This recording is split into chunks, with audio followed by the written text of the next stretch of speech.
Now, activists in German capital Berlin have launched an initiative to make the city's inner parts almost completely car-free.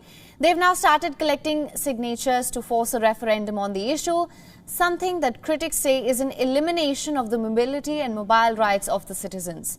Here's a report. Try imagining a street in the middle of a city, but without cars in the German capital Berlin. The sight is rare. It lies in complete juxtaposition to the country's love for automobiles. Germany continues to be the capital of Europe's automotive economy. It explains why thousands of cars dominate the city landscape with very few pedestrian-only zones. Some activists in Berlin hope to change this scenario. They've started the initiative by blocking a street in a legal and registered demonstration. Signatures to force a referendum on making Berlin's inner city almost completely car-free are being collected.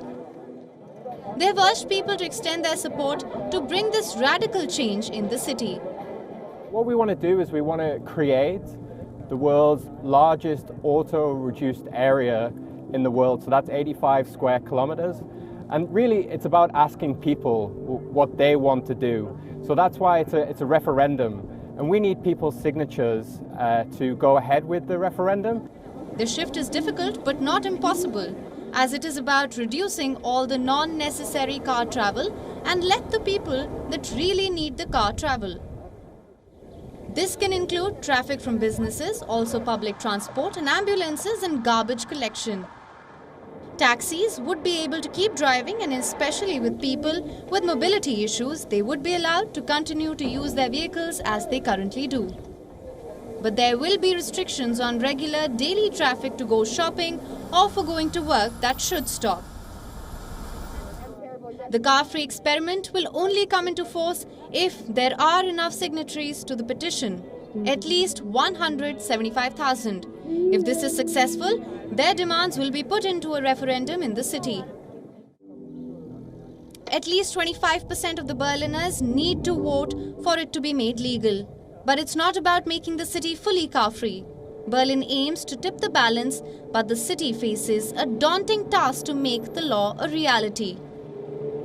The Leipzig Street is a good example of how much space is lost. This could be a park, a playground for wide cycle paths. All the tens of thousands of people that live here could help to decide what they would like to see here. It would not only be calmer and greener, but it would be a public space that people can actually use and not just full of cars. The city has already banned cars on a segment of shopping street, Friedrichstrasse. But otherwise, cars have access to almost the entire city. Several lawmakers are also involved in this process. They are pushing for city's transformation from car first to pedestrian first.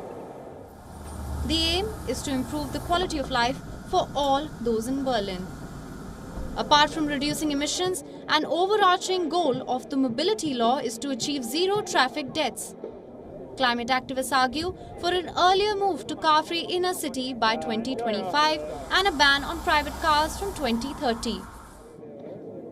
Bureau Report WION, World is One.